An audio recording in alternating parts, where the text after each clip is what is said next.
ವೀಕ್ಷಕರೇ ನಮಸ್ಕಾರ. ನಾನು ಕಿಶನ್ ಶೆಟ್ಟಿ, ದಕ್ಷಿಣ ಕನ್ನಡ ಜಿಲ್ಲೆಯ ವರದಿಗಾರ.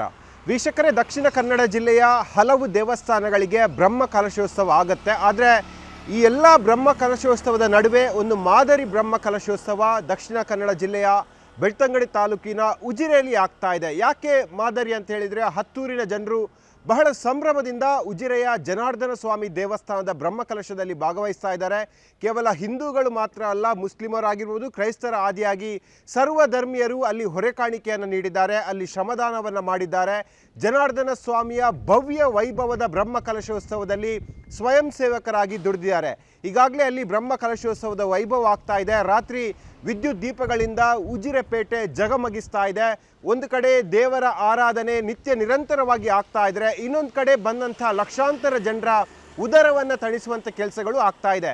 ಸಾಮಾನ್ಯವಾಗಿ ಬ್ರಹ್ಮ ಕಲಶೋತ್ಸವದಲ್ಲಿ ಪ್ರಮುಖವಾಗಿ ದೇವತಾರಾಧನೆ ಆದರೂ ಕೂಡ ಮತ್ತೆ ಜನರ ಉದರವನ್ನು ತಣಿಸುವಂಥದ್ದು ಮತ್ತು ಪ್ರಸಾದ ರೂಪದಲ್ಲಿ ಕೊಡುವಂಥದ್ದು ಅದು ಅಲ್ಲಿನ ಅನ್ನ ಸಂತರ್ಪಣೆ, ಅನ್ನ ಪ್ರಸಾದ. ಹಾಗಾಗಿ ಉಜಿರೆಯ ಬ್ರಹ್ಮ ಕಲಶೋತ್ಸವದಲ್ಲಿ ಅನ್ನ ಪ್ರಸಾದವನ್ನು ಬಹಳ ವಿಭಿನ್ನವಾಗಿ ಕೊಡಬೇಕು, ಜನರ ಮನಸ್ಸಿಗೆ ಮುಟ್ಟಬೇಕು, ಜನ ಅನ್ನವನ್ನು ಬಹಳ ಶ್ರೇಷ್ಠವಾಗಿ ಸ್ವೀಕರಿಸಬೇಕು ಮತ್ತು ಯಾರೂ ಕೂಡ ವೇಸ್ಟ್ ಮಾಡಬಾರ್ದು ಎಂಬ ದೃಷ್ಟಿಯಲ್ಲಿ ಉಜಿರೆಯ ಲಕ್ಷ್ಮಿ ಇಂಡಸ್ಟ್ರೀಸ್ನ ಮಾಲಕ ಮೋಹನ್ ಕುಮಾರ್ ಅವರು ಒಂದು ವಿಭಿನ್ನವಾದ ಪ್ರಯತ್ನವನ್ನು ಮಾಡಿದ್ದಾರೆ. ಅಂದರೆ ಆ ಅನ್ನಛತ್ರವೇ ಬಹಳ ವೈಭವೋಪೇತವಾಗಿದೆ ಮತ್ತು ಸುಮಾರು 100 ಅಲಂಕಾರಿಕ ಕಂಬಗಳನ್ನು ಬಳಸಲಾಗಿದೆ.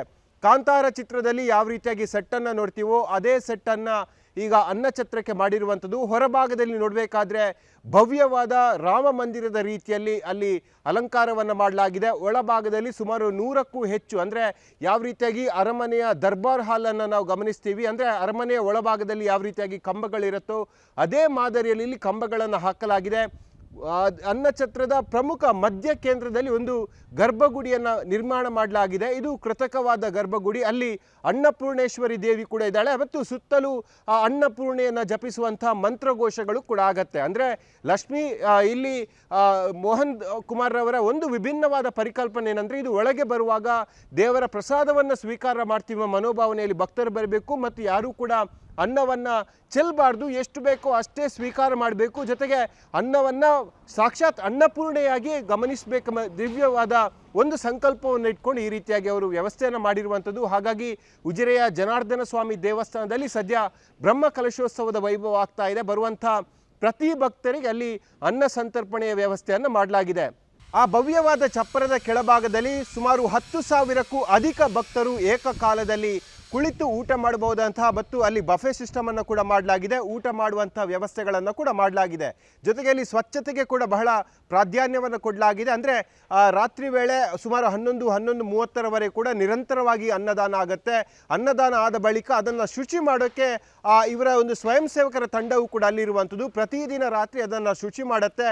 ಮಾರನೇ ದಿನ ಬೆಳಗ್ಗೆ ಬರುವಾಗ ಮತ್ತೆ ಅಲ್ಲಿ ಒಂದು ಫ್ರೆಶ್ನೆಸ್ ಫೀಲ್ ಆಗುತ್ತೆ. ಹಾಗಾಗಿ ಬರುವಂಥ ಎಲ್ಲ ಭಕ್ತರು ಆ ದೇವರ ಅನ್ನ ಪ್ರಸಾದವನ್ನು ಸ್ವೀಕಾರ ಮಾಡಬೇಕೆಂಬ ದೃಷ್ಟಿಯಲ್ಲಿ ಇಂಥ ವಿಭಿನ್ನವಾದ ಯೋಚನೆಯನ್ನು ಅವರು ಮಾಡಿದ್ದಾರೆ. ಈ ಒಂದು ಭವ್ಯವಾದ ಅನ್ನಛತ್ರಕ್ಕೆ ಸುಪ್ರಸಾದ ಎಂಬ ಹೆಸರನ್ನು ಇಟ್ಟಿದ್ದಾರೆ. ಅಂದರೆ ಸಾಕ್ಷಾತ್ ಅನ್ನಪೂರ್ಣೇಶ್ವರಿಯೇ ಅಲ್ಲಿ ಬಂದು ನೆಲೆಸಿದ್ದಾಳೆ. ಅಲ್ಲಿ ಊಟ ಮಾಡುವಂಥ, ಅಲ್ಲಿ ಪ್ರಸಾದ ರೂಪದಲ್ಲಿ ಸ್ವೀಕಾರ ಮಾಡುವಂಥ ಅನ್ನದಲ್ಲಿ ಸಾಕ್ಷಾತ್ ಅನ್ನಪೂರ್ಣೆಯೇ ಇದ್ದಾಳೆಂಬ ಪರಿಕಲ್ಪನೆಯನ್ನು ಅಲ್ಲಿ ಮೋಹನ್ ಕುಮಾರ್ ಅವರು ಮಾಡ್ತಾ ಇದ್ದಾರೆ. ಇನ್ನುಳಿದಂತೆ ಹಲವು ಗ್ರಾಮದ ಜನ ಜನಾರ್ದನ ಸ್ವಾಮಿ ದೇವರ ಈ ಬ್ರಹ್ಮ ಕಲಶೋತ್ಸವಕ್ಕೆ ಸಾಕಷ್ಟು ಉತ್ಸಾಹದಿಂದ ದುಡಿತಾ ಇದ್ದಾರೆ. ಆರಂಭದಿಂದ ಕೂಡ ರಾತ್ರಿ ಹಗಲು ಸ್ವಯಂ ಸೇವಕರಲ್ಲಿ ದುಡಿದಿದ್ದಾರೆ. ಈಗಾಗಲೇ ಸುಮಾರು 4 ಕೋಟಿ ರೂಪಾಯಿ ವೆಚ್ಚದಲ್ಲಿ ವಿಜಯ ಗೋಪುರ ಅನ್ನೋದು ಭವ್ಯವಾದ ರಾಜಗೋಪುರ ಅಲ್ಲಿ ಉದ್ಘಾಟನೆ ಆಗಿದೆ. ಜೊತೆಗೆ ಬ್ರಹ್ಮರಥವು ಕೂಡ ಉಜಿರೆಯನ್ನು ತಲುಪಿದೆ. ಹಾಗಾಗಿ ಧರ್ಮಸ್ಥಳ ಕ್ಷೇತ್ರದ ಹೊಸ್ತಿಲಲ್ಲಿರುವಂಥ ಉಜಿರೆಯಲ್ಲಿ ಈಗ ಹಬ್ಬದ ವಾತಾವರಣ ನಿರ್ಮಾಣ ಆಗಿದೆ. ಇದಕ್ಕೆಲ್ಲವೂ ಕೂಡ ಒಂದು ಕಳೆ ಇಟ್ಟಂತೆ ಈ ಭವ್ಯವಾದ ಅನ್ನಛತ್ರ ಅಲ್ಲಿ ಜನರ ಮನಸೂರೆಯನ್ನುಗೊಳಿಸ್ತಾ ಇದೆ. ಜೊತೆಗೆ ಹಲವು ಕಡೆ ಇಂತಹದ್ದೇ ಮಾದರಿಯಾದ ಬ್ರಹ್ಮಕಲಶವನ್ನು ಮಾಡಬೇಕು, ದೊಡ್ಡ ಮಟ್ಟಿನಲ್ಲಿ ಬ್ರಹ್ಮಕಲಶವನ್ನು ಮಾಡುವಂಥ ಸಂದರ್ಭದಲ್ಲಿ ಅನ್ನದಾನಕ್ಕೆ ಕೂಡ ಅಲ್ಲಿ ಬಹಳ ಪ್ರಾಮುಖ್ಯತೆಯನ್ನು ಕೊಡಲಾಗುತ್ತೆ. ಹಾಗಾಗಿ ಅನ್ನವನ್ನು ಚೆಲ್ಲದಂತೆ, ಅನ್ನದಲ್ಲಿ ಪಾವಿತ್ರತೆಯನ್ನು ಕಾಪಾಡುವಂತೆ ಈ ಮೂಲಕವಾದ ವಿಭಿನ್ನ ಪರಿಕಲ್ಪನೆ ಈಗ ಜನರ ಮನಸ್ಸನ್ನು ಸೆಳೆದಿದೆ.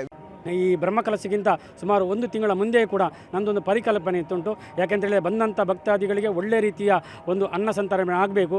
ಭಕ್ತಾದಿಗಳು ಏನು ದೇವಸ್ಥಾನಕ್ಕೆ ಬಂದರೂ ಇಲ್ಲಿ ಕೂಡ ಅನ್ನಪೂರ್ಣೆಯ ಪ್ರಸಾದವನ್ನು ಭಕ್ತಿಯಿಂದ ಸ್ವೀಕಾರ ಮಾಡಬೇಕು ಅನ್ನೋ ದೃಷ್ಟಿಯಲ್ಲಿ ಇದನ್ನೊಂದು ನಿರ್ಮಾಣ ಮಾಡಿದ್ದೇನೆ.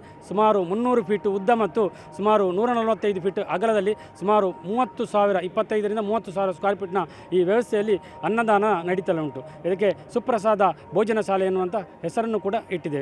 ಯಾಕಂದರೆ ಜನರಿಗೆ ಅನ್ನದ ಬಗ್ಗೆ ಮಹತ್ವ ಗೊತ್ತಾಗಬೇಕು. ಯಾಕಂದರೆ ಕಾರ್ಯಕ್ರಮದಲ್ಲಿ ನೀವು ಹೆಚ್ಚಿನ ಕಾರ್ಯಕ್ರಮ ನೋಡಿರ್ಬೋದು. ಯಾಕಂದರೆ ಅನ್ನವನ್ನು ಚೆಲ್ಲುವುದು, ಅನ್ನವನ್ನು ವೇಸ್ಟ್ ಮಾಡೋದು, ತಟ್ಟೆಯಲ್ಲಿ ತೆಕ್ಕೊಂಡು ನಾವು ಇಷ್ಟದಿಂದ ಚೆಲ್ಲುವಂಥ ಹಾಗೆ ಬಂದಂಥ ಭಕ್ತಾದಿಗಳು ನಾವು ತಿಳಿ ಹೇಳುವ ಕೆಲಸವನ್ನು ಕೂಡ ಮಾಡ್ತಿದೆ. ಯಾಕಂದರೆ ನಿಮಗೆ ಎಷ್ಟು ಬೇಕು ಅಷ್ಟನ್ನು ಮಾತ್ರ ಪಡ್ಕೊಳ್ಳಿ. ಯಾಕಂದರೆ ಹಸಿದು ಬಂದವನಿಗೆ ಈ ಅನ್ನದ ಉಪಯೋಗ ಇರ್ತದೆ. ಆದ ಕಾರಣ ಅನ್ನದ ಮಹತ್ವವನ್ನು ಇದರ ಒಟ್ಟಿಗೆ ತಿಳಿ ಹೇಳುವ ಕೆಲಸವನ್ನು ಕೂಡ ಮಾಡ್ತಾ ಇದ್ದೇನೆ. ಅದೇ ರೀತಿ ಸ್ವಚ್ಛತೆ, ಯಾಕಂದರೆ ಒಂದು ಕಡೆಯಲ್ಲಿ ಸಾರ್ವಜನಿಕ ಒಂದು ಅನ್ನದಾನ ಅಂತ ಹೇಳುವಾಗ ಆ ಸ್ವಚ್ಛತೆಯನ್ನು ಕಾಪಾಡೋದೇ ದೊಡ್ಡ ಸವಾಲಾಗಿರ್ತದೆ. ಆದರೆ ಇಲ್ಲಿ ನಾವು ಬಹುಶಃ ಅದನ್ನು ಬಹಳ ಸುಲಭ ರೀತಿಯಲ್ಲಿ ಮಾಡುವಂಥ ವ್ಯವಸ್ಥೆ ಇದ್ದೇನೆ. ಸುಮಾರು ರಾತ್ರಿ 10:30, 10:45ಗೆ ರಾತ್ರಿಯ ಊಟ ಮುಗಿತದೆ. ಆದ ನಂತರ ಸುಮಾರು 150 ನಮ್ಮ ಯುವಕರ ತಂಡ ಇದನ್ನು ಸ್ವಚ್ಛ ಮಾಡುವ ಕೆಲಸವನ್ನು ಮಾಡ್ತದೆ. ಬಹುಶಃ ನೀವು ನಂಬಲಿಕ್ಕಿಲ್ಲ. ಯಾಕಂದರೆ ಇದನ್ನು ರಾತ್ರಿ ನೀರು ಹಾಕಿ ತೊಳೆದು ಒರೆಸಿ ಕೆಲಸವನ್ನು ಮಾಡ್ತಾರೆ. 150 ಜನ ಏಕಕಾಲದಲ್ಲಿ ಒಂದು 45 ನಿಮಿಷದಲ್ಲಿ ಇಡೀ ಇದನ್ನು ಹಾಲನ್ನು ಸ್ವಚ್ಛ ಮಾಡಿ ಮರುದಿವಸಕ್ಕೆ ರೆಡಿ ಮಾಡಿ ಇಡುವಂಥ ವ್ಯವಸ್ಥೆ ಕೂಡ ನಾವು ಮಾಡಿದ್ದೇವೆ. ಇಲ್ಲಿ ಬಂದರೆ ಯಾವುದು ಈಗ ಅನ್ನಛತ್ರ ಅಂತ ಹೇಳಿದರೆ ಬಹುಶಃ ಅನ್ನಪ್ರಸಾದವನ್ನು ಸ್ವೀಕರಿಸಲಿಕ್ಕೆ ಅಷ್ಟೇ ಬರ್ತೀವಿ. ಮನಸ್ಸಲ್ಲೊಂದು ಭಕ್ತಿ ಭಾವ ಇರ್ತದೆ. ಆದರೆ ಇಲ್ಲಿ ಬಂದರೆ ಒಂದು ರಾಜರ ವೈಭವವನ್ನು ನೋಡುವಂಥ ಏನು ಫೀಲ್ ಬರ್ತಾ ಉಂಟು. ಎಲ್ಲರೂ ಅನ್ನಪ್ರಸಾದ ಸ್ವೀಕರಿಸಲಿಕ್ಕೆ ಬರೋದಲ್ಲದೆ ಇಲ್ಲಿ ದೇವಸ್ಥಾನದ ಪಕ್ಕದಲ್ಲಿರುವ ಅನ್ನಛತ್ರದ ಸೌಂದರ್ಯವನ್ನು ಸವಿಲಿಕ್ಕೆ ಇಲ್ಲಿ ಬರ್ತಾ ಇದ್ದಾರೆ. ನಾವಿಲ್ಲಿ ಒಂದು ಹೇಗೆ ದೇವಸ್ಥಾನದಲ್ಲಿ ಗರ್ಭಗುಡಿ ಇದೆ, ಅದೇ ರೀತಿ ಅನ್ನಪೂರ್ಣ ದೇವಿಯ ಒಂದು ಗುಡಿಯನ್ನು ಇಲ್ಲಿ ನಿರ್ಮಾಣ ಮಾಡಿದ್ದಾರೆ. ಎಷ್ಟೋ ಭಕ್ತಾದಿಗಳು ನಾನಿಲ್ಲಿ ನೋಡ್ತಾ ಇದ್ದೇನೆ ಬಂದು ಅದನ್ನು ಕೂಡ ಒಂದು ಏನೋ ಗರ್ಭಗುಡಿ ಅಂತ ಅನಿಸ್ಕೊಂಡು ಸಾಷ್ಟಾಂಗ ನಮಸ್ಕಾರ ಹಾಕಿ ಅಡ್ಡ ಬಿದ್ದು ಮತ್ತೆ ಅನ್ನಪ್ರಸಾದವನ್ನು ಸ್ವೀಕರಿಸುವಂತಹ ದೃಶ್ಯಗಳನ್ನು ಕೂಡ ನಾನು ನೋಡಿದ್ದೇನೆ. ವೀಕ್ಷಕರ, ಇದು ಇವತ್ತಿನ ನ್ಯೂಸ್ 18 ಡಿಜಿಟಲ್ನ ವಿಶೇಷವಾದ ಕಾರ್ಯಕ್ರಮ. ಮುಂದಿನ ಬಾರಿ ಮತ್ತೊಂದು ಸುದ್ದಿಯೊಂದಿಗೆ ನಿಮ್ಮ ಜೊತೆ ಬರ್ತೀನಿ. ಅಲ್ಲಿ ತನಕ ಎಲ್ಲ ಡಿಜಿಟಲ್ ಪ್ಲಾಟ್ಫಾರ್ಮ್ಗಳಲ್ಲಿ ನ್ಯೂಸ್ 18 ಫಾಲೋ ಮಾಡ್ತಾ ಇರಿ ಅಂತ ಹೇಳುತ್ತಾ ಈ ಕಾರ್ಯಕ್ರಮವನ್ನು ಮುಗಿಸ್ತಾ ಇದ್ದೀನಿ. ಜಾಲ ನಮ್ಮದು, ಬಲ ನಿಮ್ಮದು.